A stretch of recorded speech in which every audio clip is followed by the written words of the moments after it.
നമുക്കിന്ന് പ്രകൃതിയിൽ നിന്ന് കിട്ടുന്ന പച്ചക്കറികൾ, ഭക്ഷണ പദാർത്ഥങ്ങൾ ഇതെല്ലാം എൻഡോസൾഫാൻ പോലുള്ള കെമിക്കലുകൾ വരെ കയറ്റിയിട്ടാണ് ആന്ധ്രയിൽ നിന്നും കർണാടകയിൽ നിന്നും തമിഴ്നാട്ടിൽ നിന്നും നമുക്കെത്തുന്നത്. ഇതിനെ പ്രതിരോധിക്കാൻ പ്രകൃതി കനിഞ്ഞ് അനുഗ്രഹിച്ച സാധനമാണ് മഞ്ഞൾപ്പൊടി.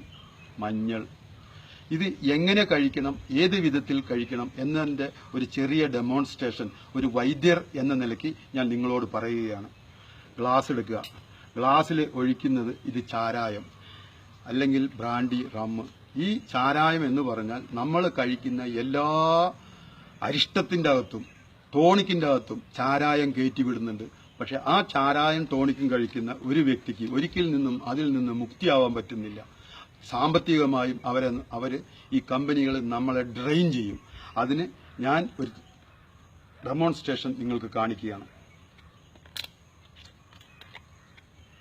ഇത് ശുദ്ധമായ ചാരായം, ബ്രാൻഡി, റമ്മ് എന്നൊക്കെ അറിയപ്പെടും. ഏതാണ്ട് ഒരു അര പെഗ്ഗോളം കൊടുക്കുന്നു.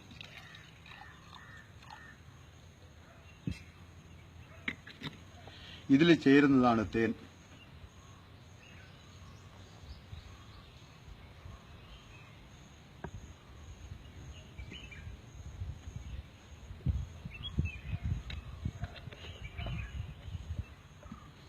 ഇതിനകത്ത് വരുന്ന മൂന്നാമത്തെ ഇൻഗ്രീഡിയന്റ് ആണ് മഞ്ഞൾപ്പൊടി. കഷ്ടി അര പെഗ് ചാരായം, 1/4 പെഗ് തേൻ, ഒരു അര സ്പൂൺ മഞ്ഞൾപ്പൊടി.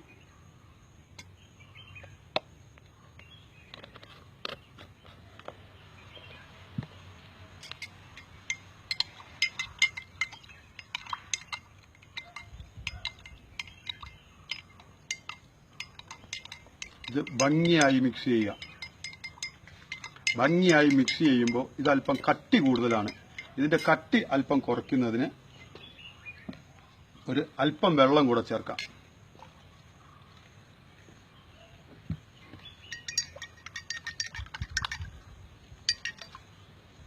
ഈ എൻഡോസൾഫാൻ പോലുള്ള ഭക്ഷണ പദാർത്ഥം നമ്മൾ കഴിക്കുന്നതിന് പ്രതിരോധിക്കുക. അവർ എന്തോ ചെയ്തോട്ടെ, ഇതാണ് അതിനുള്ള പ്രതിരോധം.